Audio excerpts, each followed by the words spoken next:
Ya, pemirsa, perdagangan saham di Bursa Efek Indonesia baru saja berakhir. Kita akan membahasnya bersama Samuel Sekuritas. Ya, untuk membahas pergerakan IHSG sepanjang pekan ini serta prediksi pekan depan, kita sudah bersama dengan Surya Dharma, Kepala Riset Samuel Sekuritas. Pak Surya, terima kasih sudah bergabung bersama kami. Kita lihat tadi pada penutupan, ini ternyata IHSG rebound atau menguat di 0,53%. Apa saja sentimen yang bergerak di bursa hari ini?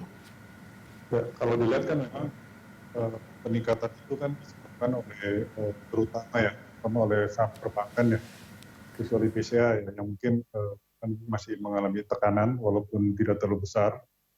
Tapi secara keseluruhan memang saham-saham perbankan ini menjadi penopang kenaikan harga IHSG hari ini ya.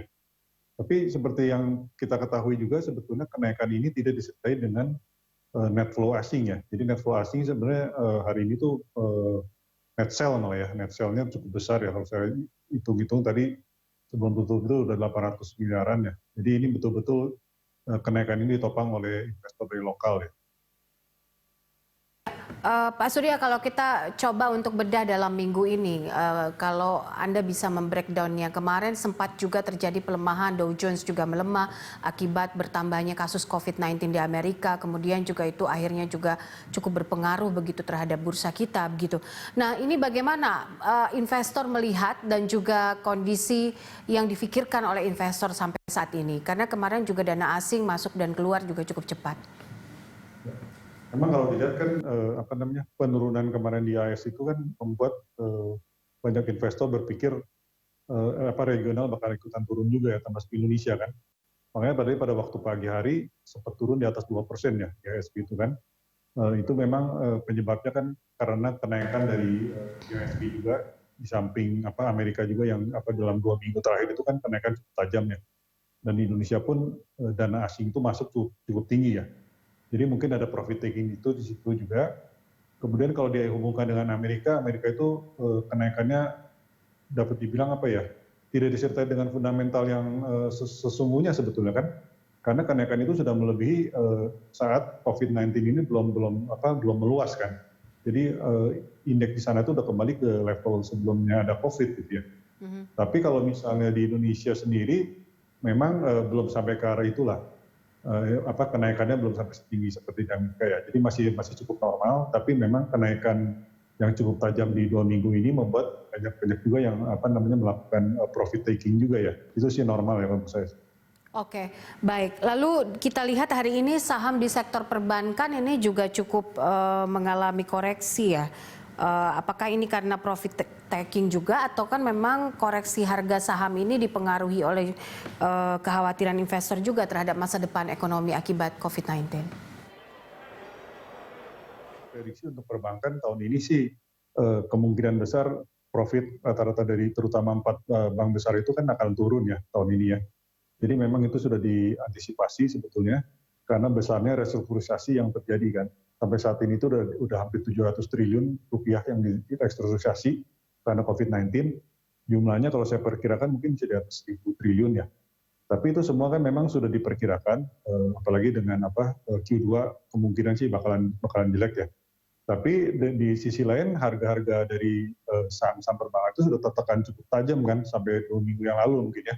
Cukup tajam sehingga valuasinya kalau lihat sih kalau kita roll over ke tahun depan sih mestinya udah diskon cukup banyak ya. Tapi kenaikan yang cukup tajam ini biasanya kan memang disertai juga dengan kemungkinan profit taking kan harga nggak mungkin naik terus kan. Jadi orang udah masuk pada level yang bawah, mereka merealisasikan kan. Dan sekarang mungkin mengharapkan harganya turun dulu ya supaya bisa masuk lagi gitu ya.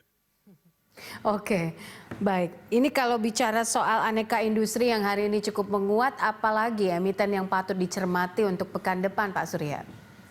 Kalau saya masih cukup positif juga dengan saham misalnya PTBA misalnya ya, walaupun secara sektoral mungkin orang nggak begitu suka karena ini dari batu bara mungkin ya yang secara long term mungkin masih mendapat tekanan. Tapi kita perlu ingat juga bahwa saham-saham batu bara seperti ITMG atau PTBA ini pun atau Adaro ya itu biasanya memberikan dividen yield yang tinggi kan. Ini terbukti pada RUPS kemarin 90% dividen payout ya untuk PTBA itu menghasilkan dividen yield kira-kira itu sekitar 13% ya. Itu jumlah yang sangat tinggi menurut saya untuk kondisi saat ini ya. Walaupun memang secara sektor orang-orang masih belum begitu positif ya dengan batu bara, apalagi dengan bank-bank Eropa yang rencana tidak mau memberikan lagi pendanaan misalnya batu bara. Tapi momentum itu kita bisa pergunakan juga karena penurunan dari harga saham itu juga cukup tinggi ya. Jadi valuasinya rata-rata juga sudah di bawah ya. Jadi momentum untuk dividen itu juga bisa kita pergunakan juga ya. Oke, baik. Lalu seperti apa dampak pelemahan dari indeks keyakinan konsumen? Karena kita lihat ternyata indeks keyakinan konsumen ini menurun begitu, turun ke level terendah sejak 2003. Bagaimana investor melihat ini?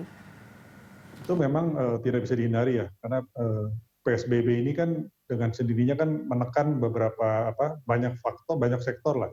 Terutama juga retail kalau kita lihat kan Ramayana laba bersihnya di first Q-nya turunnya sangat tinggi ya. Jadi itu juga memang retail ini terutama kan tertekan karena tidak bisa membuka tokonya ya.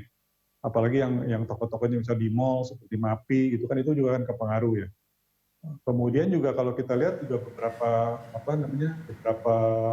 industri seperti otomotif misalnya kan selain penjualannya tertekan karena mereka tidak banyak orang yang ingin membeli kendaraan roda 4 maupun roda 2 gitu, mereka pun terganggu di produksinya. Karena produksi ini kan dilakukan dengan PSBB dan lain-lain itu kan mereka berarti kan tidak bisa secara maksimal kan. Begitu pula dengan yang misalnya konstruksi ya, konstruksi juga mereka juga sama juga gitu, agak terlambat ya kerjanya karena adanya social distancing, jadi mereka juga tidak bisa pace-nya sama dengan kondisi normal ya. Itu semua menekan berbagai industri ya. Kalau saya lihat sih memang hanya beberapa industri saja yang cukup positif di PSBB ini, mungkin seperti telco mungkin nggak terpengaruh ya. Banyak yang work from home, orang jadi penggunaan data semakin meningkat. Atau juga mungkin konsumer kan seperti beberapa saham JBP misalnya kan mereka kan diuntungkan dengan volume penjualan dari mie instannya gitu ya. Atau juga misalnya Kalbe Farma industri pharmaceutical mungkin kan positif juga ya di tengah COVID-19. Apalagi sekarang penguatan rupiah ini juga membuat pembelian bahan baku dari luar itu juga menjadi lebih murah kan. Karena 90% dari bahan baku dari farmasi itu kan masih diimpor dibilangnya. Oke, peluang penguatan mungkin untuk pekan depan seperti apa Pak? Dan adakah rekomendasi yang bisa diberikan kepada investor hingga akhir 2020 ini untuk emiten yang paling bisa dicermati? Kalau minggu depan sih mungkin diharapkan kan ini penurunan ini kan masih ada tekanannya. Kalau kita lihat flow asingnya masih keluar hari ini kan, apakah ini akan berlanjut minggu depan? Itu kita mesti lihat dulu hari Senin. Tapi memang di AS sendiri untuk future-nya hari ini saya lihat sudah naik 1,5% ya. Jadi mungkin tekanan penurunan kemarin mungkin sudah mulai agak rebound ya. Tapi kita juga mesti mengantisipasi minggu depan itu kan ada rapat Dewan Gubernur BI ya mungkin ya. Ada kecenderungan kan kemungkinan beberapa orang berpikir ada peluang untuk menurunkan suku bunga juga ya. Karena inflasi kita kan cukup rendah juga ya. Dan rupiah cukup stabil. Tapi di sisi lain juga penurunan kemungkinan penurunan suku bunga itu juga mungkin bisa sedikit menekan rupiah kan. Tapi memang itu juga didukung oleh beberapa data ekonomi yang cukup bagus ya. Kemarin cadangan devisa minggu lalu kan naik sampai 130 miliar sekarang ya. Jadi kita prediksi sih mungkin trade balance kita juga mungkin ada positif ya, bisa sekitar 700 sampai 1 miliar US dollar ya untuk bulan kemarin ya. Jadi itu juga membuat hal-hal yang positif. Tapi memang untuk akhir tahun kita mengantisipasi juga Q3 ini kita seperti apa gitu. Karena Q2 aja kan dapat dibilang kan beberapa termasuk pemerintah juga ya beberapa kementerian juga memprediksi pelemahan dari GDP growth kita itu mungkin bisa minus 3% ya. Atau mungkin juga bisa di atas itu ya kalau kita perkirakan. Kalau misalnya Q3 itu kita masih berlanjut Q2 misalnya masih ada PSBB misalnya, itu pun bisa membuat kita tertekan kembali di Q3 kan. Tapi harapannya kan kita kan PSBB yang dilonggarkan ini kan berlangsung dengan baik sehingga Q3 itu ekonomi udah kembali clear sehingga Q4 positif. Jadi secara overall itu hanya di Q2 ya yang datanya yang begitu bagus. Yang harapan kita sih begitu ya. Oke, baik. Pak Surya, terima kasih untuk informasi dan juga analisanya. Surya Dharma, Kepala Riset Samuel Sekuritas.